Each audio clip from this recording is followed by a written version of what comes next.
y abunda actualmente lo sexual y los pensamientos lujuriosos? ¿Crees que esto nació de la noche a la mañana?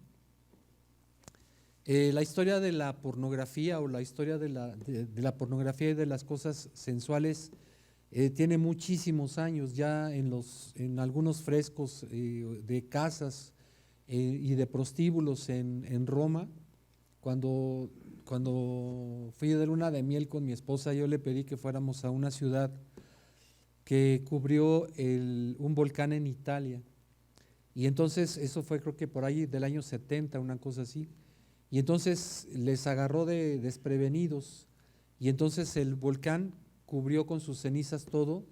Y muchos años después, creo que por ahí de 1800, no recuerdo, descubrieron esta ciudad y encontraron propaganda publicitaria, encontraron prostíbulos, encontraron frescos en las casas con pinturas pornográficas, etcétera, etcétera. Pero digamos que recientemente de nuestra época para acá, o lo que llamaríamos la época moderna, digamos que la pornografía inició en el invento de la fotografía. Y claro que tenían muy poca gente acceso a la pornografía. Lo que quiero hacer es un resumen que nosotros vayamos viendo cómo esto ha ido aumentando y qué es lo que ha causado en la sociedad. Digamos que había películas pornográficas, pero esas películas pornográficas eran el pase a gran velocidad de fotografías. Entonces había un aparatito en donde pasaban las fotografías a mano y así se veía el movimiento en las fotografías. Pero a partir del año 53 surgió en Estados Unidos una revista que se llama Playboy. Y antes, digamos que a principios de los 50 surgió una revolución en todos los aspectos de la vida cotidiana, que fue la música, que fue el vestido, la música con el rock and roll, la forma de vestirse, la forma de comportarse, y empezaron a surgir los movimientos de jóvenes rebeldes, ¿no? Si ustedes ven la pornografía, por ejemplo, de aquellos años, las revistas pornográficas, las mujeres solamente salían en bikini y en la página interior, o las páginas interiores, mostraban algo de su cuerpo, pero no era completo. En países más avanzados, entre comillas, como Suecia, por ejemplo, ahí se hacían películas. Y las películas que se hacían eran muy difíciles de conseguir y muy difíciles de ver porque eran literalmente películas. O sea, tenías que tener un proyector para poderlas ver, y entonces no era fácil de conseguirlo. Pero esto fue evolucionando, y entonces con el éxito de Playboy empezaron a surgir otras revistas mucho más agresivas, gráficamente hablando. Y de esto empezaron a producir sus propias películas en los Estados Unidos, pero siempre en film, o sea, en película. Pero con la llegada de más tecnología empezó a inventarse, por ejemplo, la videocasetera, y entonces las primeras películas empezaron a vender en videocasetera, que era muchísimo más fácil acceder a comprar una. Y después de la videocasetera vino el CD, el DVD, y actualmente en donde estamos es en que puedes meterte a una página pornográfica y ahí de inmediato tienes acceso a miles de películas pornográficas. Pero esto no solamente ha afectado a la cuestión pornográfica, sino que esto ha pasado aún a la publicidad y a otros medios. Por ejemplo, dime por qué, nada más para que nos demos una idea, dime por qué en México todas las locutoras de noticias son güeritas. Dime por qué en México hay anuncios, por ejemplo, de lencería en las calles y ya nadie dice nada. Anuncios de lencería para mujer y anuncios de ropa interior para hombres en los que nadie dice nada. Hay una firma muy famosa que es Calvin Klein, que se distinguió por hacer anuncios muy sensuales, y hasta la fecha sigue haciendo anuncios muy sensuales. Todo esto parece cosa de nada, pero esto ha ido atacando a la mente de los hombres y de las mujeres, y ha cambiado una forma de pensar que no existía, digamos, o que no era tan evidente, digamos, a finales de 1800, principios de 1900. Si tú sacas cuentas, de a partir de 1953 o de 1953 han pasado casi 70 años. Y en esos 70 años, la manera en la que el diablo ha cambiado la mente del ser humano es terriblemente grande y quién sabe a dónde nos lleve.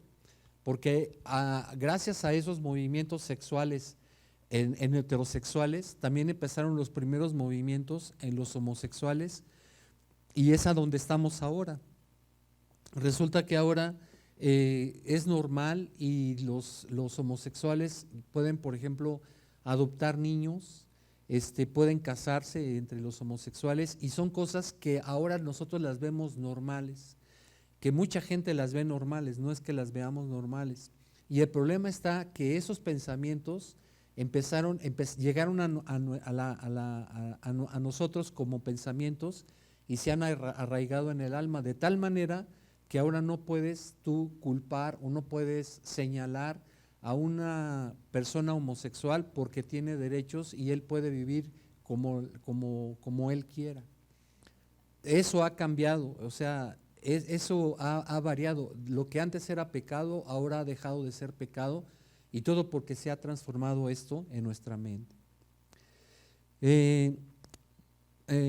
La pregunta es, esto, como vemos, empezó en la mente de la gente y se ha convertido en una forma de pensar arraigada en la sociedad que no conoce a Dios. Pero aquí la pregunta es, ¿puede tener un creyente un pensamiento en su mente que opere bajo la autoridad de Satanás? ¿Qué crees? Es decir, ¿puede alguno de los que estamos aquí tener un pensamiento que sea de acuerdo al pensamiento de Satanás? Eso ni dudarlo, ¿no? Sin el yelmo de la salvación estamos desprotegidos de los ataques del diablo, por medio de los ataques del diablo por medio de este mundo, los cuales bombardean nuestros pensamientos y sentimientos. Sin el yelmo de la salvación estamos expuestos a los ataques del maligno como el resto del mundo. Poco antes de que Jesús fuera crucificado, oró por sus discípulos, pidiendo entre otras cosas lo siguiente. Vamos a ver Juan capítulo 17 versos 15 al 16. Evangelio de Juan capítulo 17 versos 15 y 16. ¿Ya lo tienen? Está orando Jesús y dice, no ruego que los quites del mundo, que no quite del mundo a quienes. A nosotros, a los que creemos en Él, dice, no ruego que los quites del mundo, sino que los guardes del mal. No son del mundo, como tampoco yo soy del mundo. ¿Qué es lo que está diciendo aquí Jesús? Dice, mira, Padre, yo te pido que tú los guardes del mundo, o sea, que los guardes del pensamiento del mundo. No te pido que los quites del mundo, o sea, no te pido que los lleves a una zona apartada, en un cerro apartado, en donde no tengan contacto con nadie, que no tengan acceso a televisión, a radio, a revistas, a pensamientos, que no tengan acceso a esto. Yo no te pido que los quites, que les digas que se vayan a un lugar apartado. Te pido más bien que los guardes del mundo, o sea, que ellos se puedan sostener y guardarse de los pensamientos y de las cosas que el diablo va a hacer a partir de ese momento hasta ahorita lo sigue haciendo, que tú los guardes de esas cosas. Los cristianos debemos entender que vivimos en el mundo, pero no debemos de vivir según las reglas del mundo. Por esa razón es importante el yelmo de la salvación. Los cristianos hemos sido llamados a no pensar ni comportarnos como el mundo. Aunque estamos en el mundo, nosotros no pertenecemos a él y debemos permanecer apartados de él. Nuestra forma de pensar y de comportarnos debe de ser diferente, debe de ser de acuerdo a la palabra. Aquí le pido mucho a los chavos, a los jóvenes y a cualquiera que nos pongamos a meditar y a pensar en muchas cosas en las cuales hemos estado inmersos. Por ejemplo, ahorita se me viene a la mente, a poco antes de las elecciones había grandes discusiones sobre los diversos candidatos y algunos cometimos el error de tatuarnos a nuestro partido favorito aquí, ¿no? No es cierto, no me lo tatué. Pero o sea, lo que quiere decir es que defendemos a capa y a espada las propuestas o lo que creemos que va a ser. Eso no es otra cosa más que humanismo. O sea, el pensar que un ser humano, que un grupo de seres humanos de un partido diferente, con ciertas corrientes económicas y filosóficas y sociológicas, van a hacer cambiar a nuestro país o a cualquier otro, eso es estar en un error y eso es no saber lo que dice la palabra de Dios. Eso es creer filosofías. Por ejemplo, a principios del siglo pasado, hubo un hombre que se levantó en Rusia y que él decía, la mejor manera de que podamos vivir todos nosotros en paz es que todos tengamos acceso a lo mismo y que todos, el que tiene más que le dé al que tiene menos, y todo lo vamos a hacer humanamente hablando. Y así surgió el socialismo y se armó una revolución. Y resulta que el socialismo de este país, que después contaminó a otros muchos y que aún sigue, por ejemplo, Corea del Norte actualmente pensando de la misma manera, que no es la pureza de la doctrina que se señalaba en ese entonces, pues resulta que cayó el muro de Berlín en 1991 y resulta que lo que tanto defendieron durante tantos años no resultó ser cierto y ahora está en otra condición. Y todos los países con sus doctrinas filosóficas y sus doctrinas políticas creen que de esa manera van a arreglar el mal que está viviendo actualmente la humanidad. Y aunque pudiera parecer algo semejante a doctrinas cristianas o doctrinas sí cristianas, en realidad, ¿cómo vas a implementar una doctrina cristiana si no crees que Jesucristo puede transformar la vida? Entonces nosotros debemos de estar atentos porque ponemos alma y cuerpo en algunos pensamientos, en algunas ideas que se nos dan en las escuelas, que se nos dan a través de la escuela en las diversas en los diversos niveles de estudio que tenemos, sea secundaria, preparatoria, universidad y de ahí para adelante, que pensamos que de esa manera el mundo va a cambiar y que vamos a hacer al mundo mejor, ¿no? Y no es verdad. En pocas palabras, pues, el yelmo de la salvación es tener la mente y el pensamiento de Cristo en nuestra mente y confrontar los pensamientos del mundo con los pensamientos de Cristo. Mira lo que dice la palabra de Dios en 1 Corintios, capítulo 2, verso 16. 1 Corintios, capítulo 2, verso 16. ¿Ya lo tienen? Dice así: porque ¿quién conoció la mente del Señor? ¿Quién le instruirá? Mas nosotros tenemos la mente de Cristo. Eso de que nosotros tenemos la mente de Cristo es la voluntad de Dios y es algo que nosotros podemos llegar a ejecutar, es decir, llegar a tener. Está disponible para todo aquel cristiano que lo quiera, para toda aquella persona que lo desee, está disponible. Pero eso de tener la mente de Cristo no es algo que va a ser automático en nosotros. Hay que adquirirlo, hay que trabajarlo, trabajarlo sería la mejor palabra. La pregunta entonces es, ¿cómo puedo tener la mente de Cristo? O sea, ¿cómo puedo tener el yelmo de la salvación en mí para pensar como Cristo y comportarme como Él? ¿Cómo puedo acceder a tener la mente de Cristo? La respuesta es bastante simple. Nos ponemos el yelmo cuando leemos la palabra de Dios, la memorizamos y la aplicamos en nuestra vida.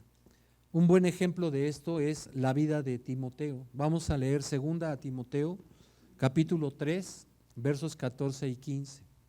2 Timoteo, capítulo 3, versos 14 y 15. Mira lo que dice, pero le está hablando Pablo a Timoteo y le dice, pero persiste tú en lo que has aprendido y te persuadiste, sabiendo de quién has aprendido, y que desde la niñez has sabido las sagradas escrituras, las cuales te puedan hacer sabio para salvación por la fe que es en Cristo Jesús. Es decir, si todos los que estamos aquí tienen una Biblia, ¿quién no tiene una Biblia de los que estamos aquí? ¿Usted no tiene una Biblia? Ahorita le da doña biblioteca una. Dice, y que desde la niñez has sabido las sagradas escrituras. O sea, no basta con tener una Biblia. ¿Qué es, además de tener una Biblia, qué es lo que tienes que hacer? No solamente leer, porque la palabra que usa Pablo es que sabido. O sea, has sabido las Sagradas Escrituras. ¿Qué entiendes cuando dice has sabido? Pregunto, ¿que solamente la leía? ¿Qué más tiene que hacer para saber las Escrituras? Número 1, leer. Número 2, memorizar. Pero número 3, comprender las Escrituras.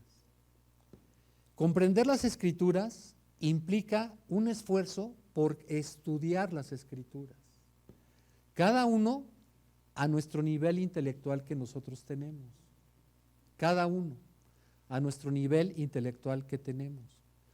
Pero para después poder confrontar lo que sabemos de las Escrituras con lo que nos dice el mundo.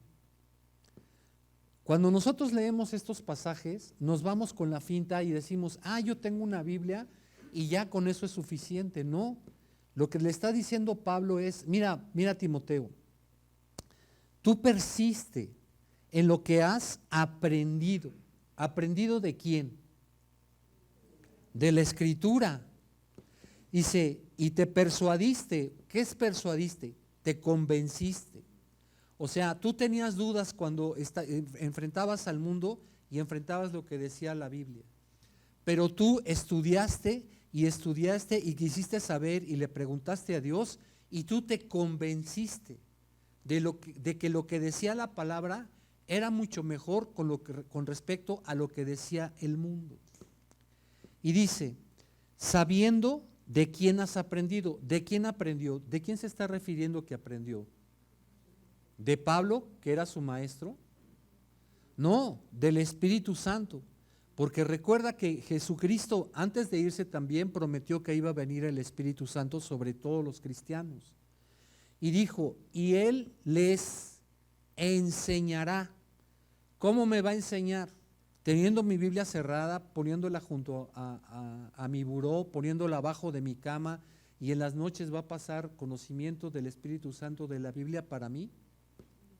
¿Cómo va a pasar ese conocimiento? Estudiando, pero va a ser el Espíritu Santo el que me va a enseñar. Y dice, y que desde la niñez ha sabido, o sea, este muchacho sabía, como tenía a la abuela y a la mamá que eran cristianas, se ponían los tres a leer y a estudiar la palabra de Dios. Y dice, y desde la niñez ha sabido las Sagradas Escrituras. O sea, desde la niñez lo puso a estudiar la abuela a la mamá y la mamá a Timoteo. Las cuales te pueden hacer, fíjate, le dice, si tú lees la Biblia, te puede hacer sabio para salvación. Te puede, no te hace automáticamente. ¿Por qué te puede? Porque si tú lees, pero no estás convencido o no estás persuadido de que lo que dicen es mejor que lo que te dice el mundo, si no te persuade, si no te convence, no va a obrar la palabra de Dios en nosotros. ¿Sí me estoy dando a entender en lo que estoy diciendo? O sea, es algo importante que nosotros leamos, memoricemos, apliquemos la palabra de Dios a las cosas que nos ofrece el mundo. Dice, ¿dónde estoy? La lectura de la Escritura es muy importante. Mira lo que dice la palabra de Dios de ella misma. Vamos a leer Hebreos capítulo 4, versos 12 y 13.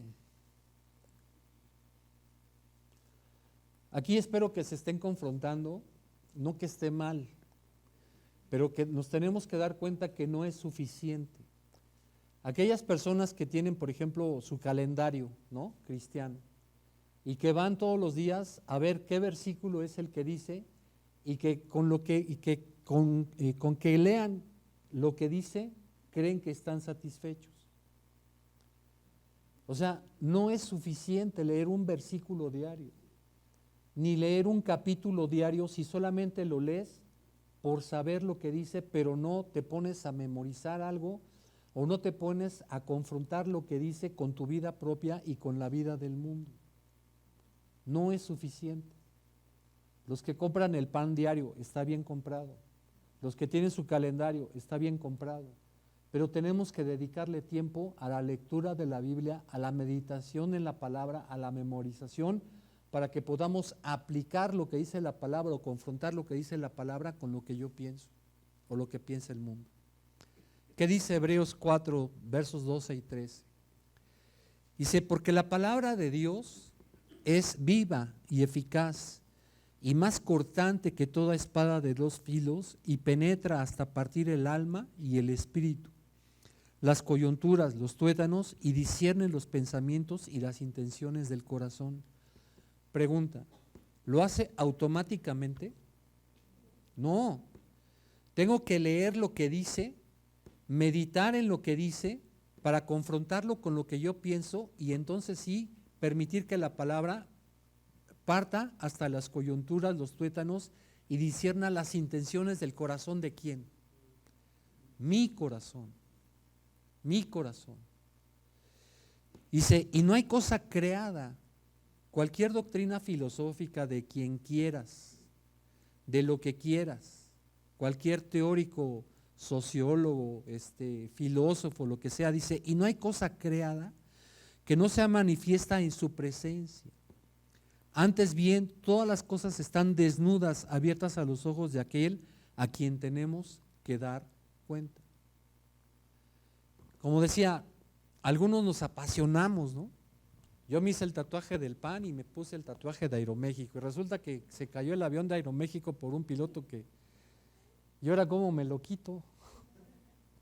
¿No? O sea, todas las cosas nosotros las tenemos que confrontar con lo que dice la palabra de Dios, porque eso es tener el yelmo de la salvación. Es decir, yo quiero pensar con la mente de Cristo, pero la mente de Cristo no viene automáticamente a mí, tiene que venir a través de la lectura, de la meditación, de la memorización y de la aplicación de la palabra de Dios o la confrontación de la palabra de Dios con mis pensamientos y contra los pensamientos del mundo. La palabra de Dios dice que cuando sean los tiempos del final, a las cosas buenas les van a llamar malas y a las malas les van a llamar buenas. Tengo discusiones con mi hija, por ejemplo, y le digo acerca de los homosexuales. Y le digo, o sea que yo no odio a los homosexuales por el hecho de que son homosexuales. Yo odio el pecado de los homosexuales. Y entonces ese concepto mi hija no lo entiende. Le digo, hija, si tú aceptas al pecado de los homosexuales y a los homosexuales por ese pecado, entonces ¿por qué no aceptas a un ladrón o a un violador de niños? Es un pecado que está prohibido igualmente en la Biblia, pero ¿por qué no entiendes la diferencia entre que lo mismo es un pecado con una que llaman preferencia sexual a una violación? Porque el que viola tiene también una preferencia sexual y es sobre los niños, pueden ser de 3 meses recién nacidos hasta a la edad que quieras, pero aún no llegamos a ese punto, aún no llegamos a ese punto y espero que no lleguemos. Bueno, ahora bien, debemos entender una cosa muy importante que se menciona en 2 a los Corintios, capítulo 10, versos del 4 al 6. 2 a los Corintios, capítulo 10, de los versos 4 al 6. ¿Ya? Dice, porque las armas de nuestra milicia no son carnales, sino poderosas en Dios para la destrucción de fortalezas, derribando argumentos y toda altivez que se levanta contra el conocimiento de Dios y llevando cautivo todo pensamiento a la obediencia a Cristo, y estando prontos para castigar toda desobediencia cuando vuestra obediencia sea perfecta. Mira lo que dice aquí. Dice, mira, nosotros militamos en un ejército.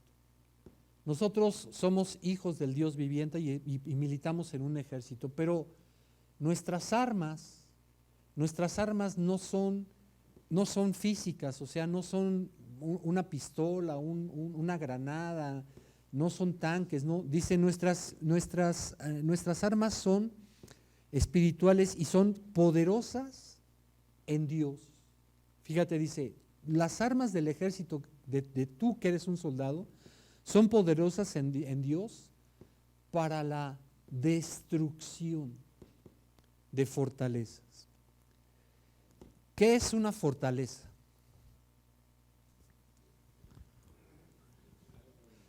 Durante la Segunda Guerra Mundial, en el famoso día D, cuando los aliados, gracias, invadieron la costa de Francia, los alemanes sabían que tarde o temprano los iban a invadir los ejércitos de los aliados para empezar a establecer un ejército en tierra que pudiera derrotar al ejército alemán. Y entonces, a lo largo de la costa, de algunas partes de la costa francesa, los alemanes hicieron fortalezas. ¿Qué fue lo que hicieron? ¿Han visto, por ejemplo, vieron al soldado Ryan? ¿Rescatando al soldado Ryan? No todos. Bueno, lo que hicieron los alemanes fue hacer unos búnkers. ¿Qué es un búnker? Es una fortaleza. ¿Qué era el búnker? El búnker era un mazacote de concreto que tenía unas ventanas dirigidas ¿hacia dónde? Hacia el mar, hacia la playa, en donde podían apuntar rifles y tenían también cañones para bombardear los barcos que seguramente iban a venir de Inglaterra.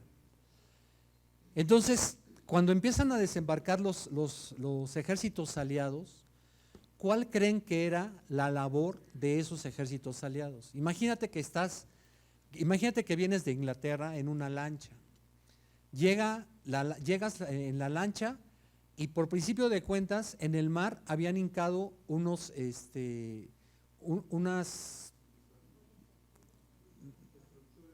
estructuras metálicas para que cuando llegara la lancha se quedara ahí clavada, o que llegara el tanque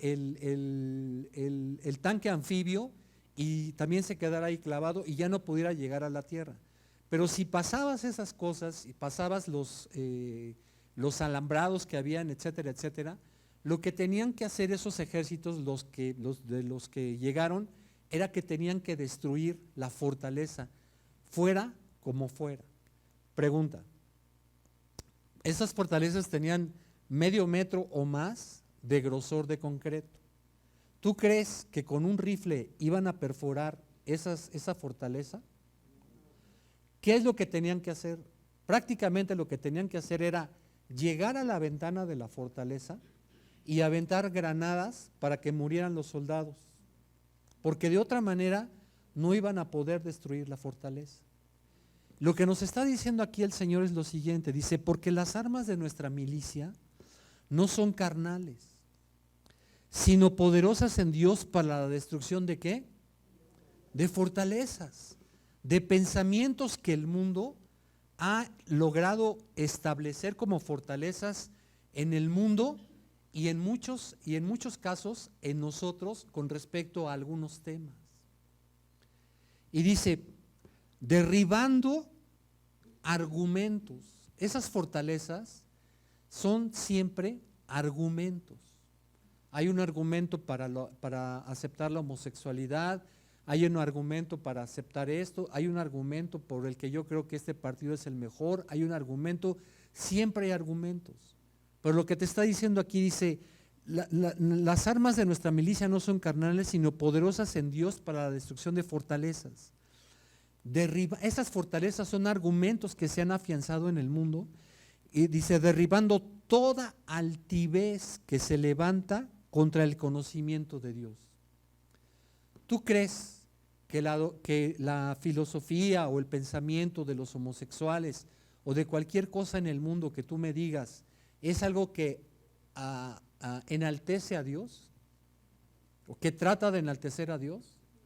No, porque va contra su palabra, dice, esos son pensamientos altivos que se han levantado en contra de Dios, en contra del conocimiento de Dios.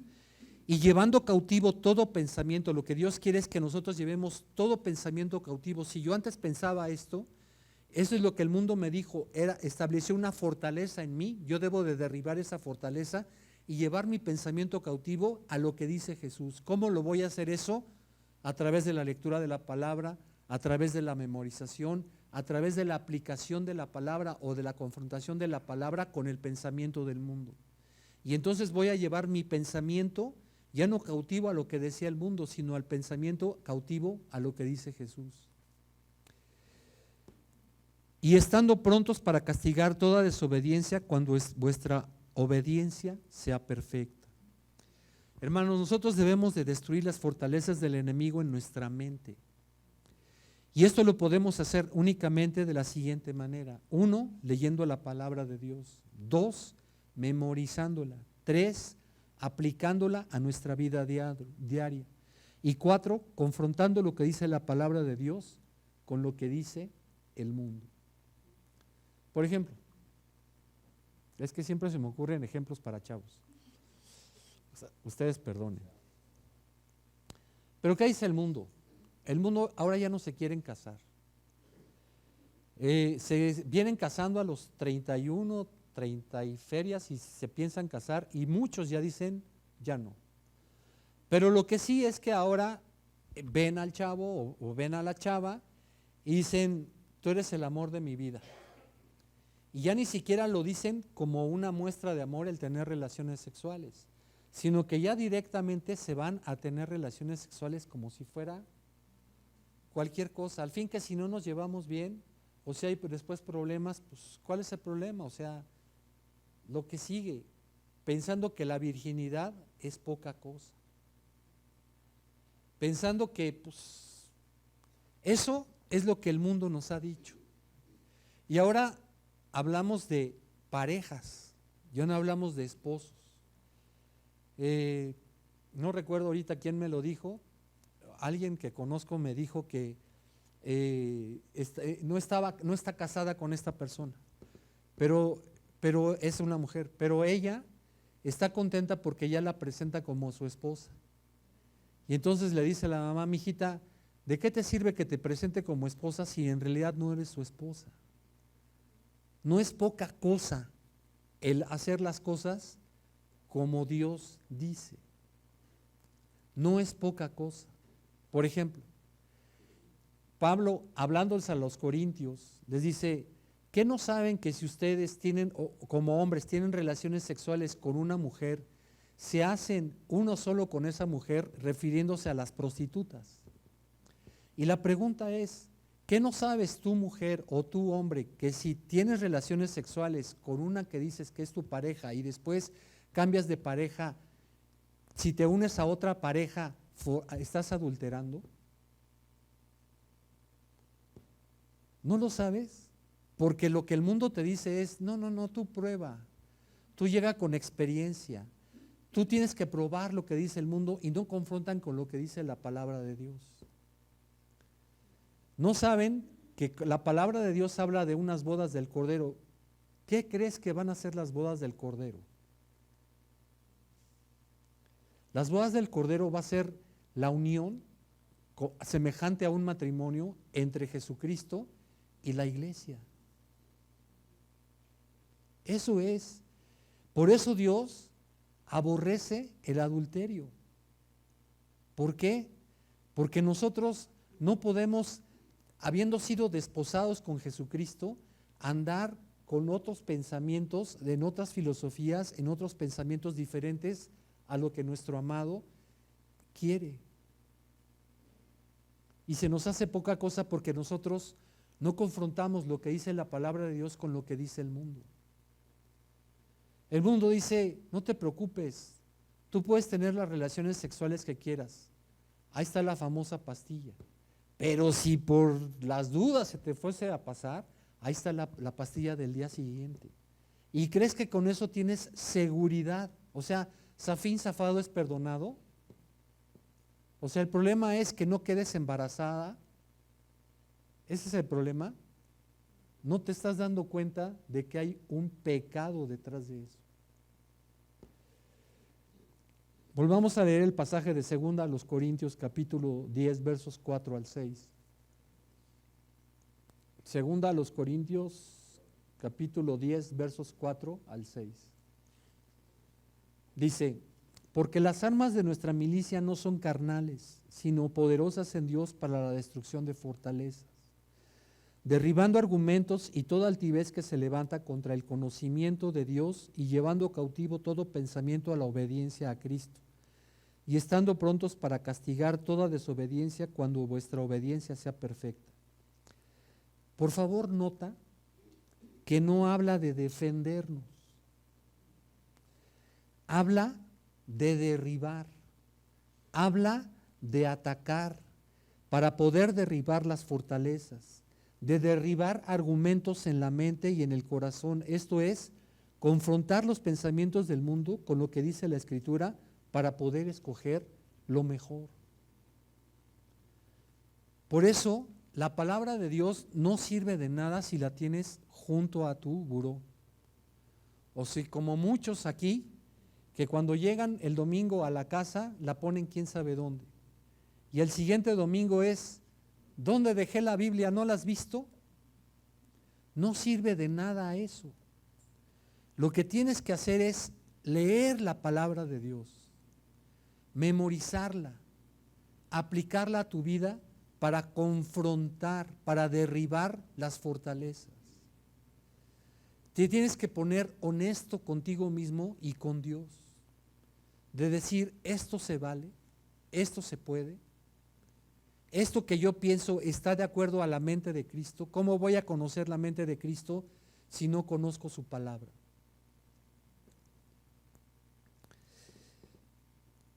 En términos espirituales, la fortaleza es donde nuestro enemigo, el diablo, se ha trincherado en nuestra mente.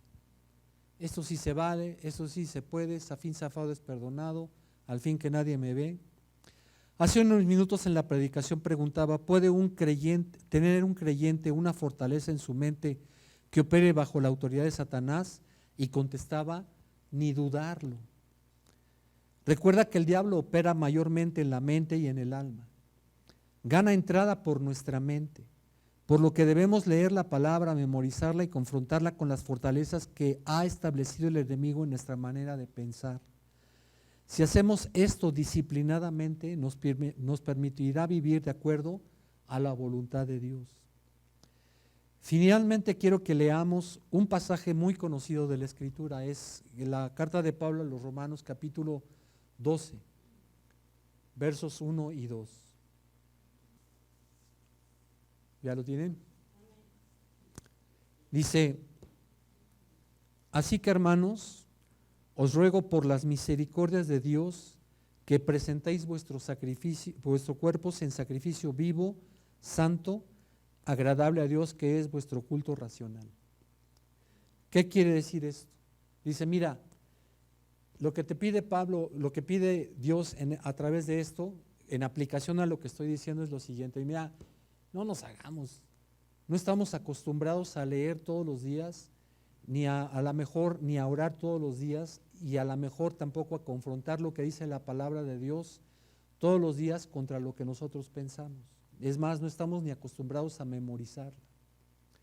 Entonces lo que nos dice Dios aquí, dice, mira, presenta tu cuerpo en un sacrificio vivo, santo, agradable a Dios. O sea, quiero que a partir de hoy, es lo que está diciendo la palabra traducido a lo que estoy diciendo, quiero que a partir de hoy designes un tiempo en el que vas a leer la palabra de Dios. Y ya se los he dicho, cuando lean la palabra de Dios, pónganse un diccionario junto. Una disciplina que nos pide Dios que hagamos. Lee la palabra de Dios, nadie te va a corretear, pero léela todos los días. Pero léela para comprenderla, para saberla, no para saber lo que dice, sino para saber lo que Dios te quiere decir a ti. Memorízala, confróntala con lo que está escrito con tu pensamiento, para que sepas contestar lo que dice el mundo. Pero haz de esto una disciplina a partir del 1 de enero de 2019. O sea, tómate unas vacaciones, descansa, no lo vayas a hacer a partir de hoy, ¿verdad? ¿Verdad? Ni Dios lo quiera, dicen, ¿no? No, o sea, por eso dice, presenta tu cuerpo, o sea, porque no estás acostumbrado, no estamos acostumbrados. ¿Sabes qué es lo primero que pasa? Que cuando haces eso, te da sueño. El diablo te dice, espérate, ¿cómo que quieres destruir una fortaleza mía? No, no, chiquitito, tú, mira, ya te levantaste bien temprano, fuiste a trabajar, te pidieron que te quedaras más tiempo y todavía quieres llegar aquí a leer. No, no, no, hoy descansa, empiezas mañana empiezas. Porque nos sentamos en nuestra cama o en el mejor sillón y aquí, este va a ser mi lugar. No, ¿sabes qué? Siéntate en un lugar que tenga clavos, a ver si te duermes, ¿no? En una silla que sea incómoda. ¿Te duermes? Párate. Dice, os ruego por las misericordias de Dios que presentéis vuestros cuerpos en sacrificio vivo, santo, agradable a Dios. Leyendo la palabra de Dios, memorizándola, aplicándola a tu vida diaria, confrontando lo que dice la palabra de Dios con lo que nos dice el mundo. Dice, no te conformes. Cuando usa la palabra conformar, quiere decir no tomes la forma que tiene el mundo. Haz de cuenta como que tienes una lámina y la empiezas a golpear esa lámina pegada a una estatua, vamos a decir, ¿no? O si agarras papel aluminio y lo pones y le empiezas a sobar ese papel aluminio conforme a la estatua, la estás conformando, ese papel aluminio le estás dando la forma de la estatua. Dice, no tomes la misma forma del mundo, sino transfórmate. ¿Qué quiere decir transformar? Transformar quiere decir, lleva la forma que tienes ahorita, llévala a otra forma. ¿Cuál es esa otra forma? Es la forma de Cristo, no tu forma. Transformados por medio de la renovación de tu entendimiento. Acá, eso es donde tienes que empezar. En la forma de pensar, y eso solamente lo vas a cambiar a través de la lectura de la palabra, para que puedas ahora sí, con ese conocimiento, sabiendo las Escrituras y sabiendo lo que dicen las Escrituras y creyendo lo que dicen las Escrituras y memorizando lo que dicen las Escrituras y confrontándolas con lo que dice el mundo, para que ahora sí vas a saber y a comprobar cuál es la buena voluntad de Dios, la cual es agradable y perfecta. ¿Tú crees que si no tenemos esta mente del Señor, cuando le dices a una persona, ¿sabes qué? Ese chavo, esa chava no es lo que Dios quiere para ti porque no es cristiano, es un filisteo incircunciso? ¿Tú crees que es agradable el que sabe esa persona que tiene que tronar con el chavo? No, porque no tiene este respaldo que estamos hablando. Porque entonces cuando tienes la mente de Cristo y entiendes estas cosas que estamos hablando, vas a comprobar que la voluntad de Dios es agradable y perfecta, aunque tengas que tronar con Luis Miguel o con Justin Bieber o con el que sea. Hasta aquí, hermanos. Vamos a ponernos en pie, por favor.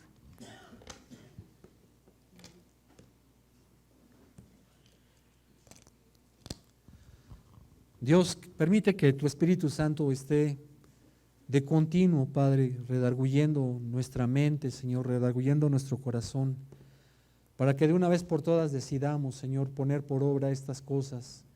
Sabemos que en un principio nos han de costar trabajo, Señor, pero tenemos la promesa tuya, Señor, de tener la mente de tu Hijo Jesucristo en nuestras vidas, si nosotros así lo buscamos. Te pedimos, Dios, que nos ayudes y que nos recuerdes estas palabras. Te lo pedimos en el nombre de Jesús. Amén.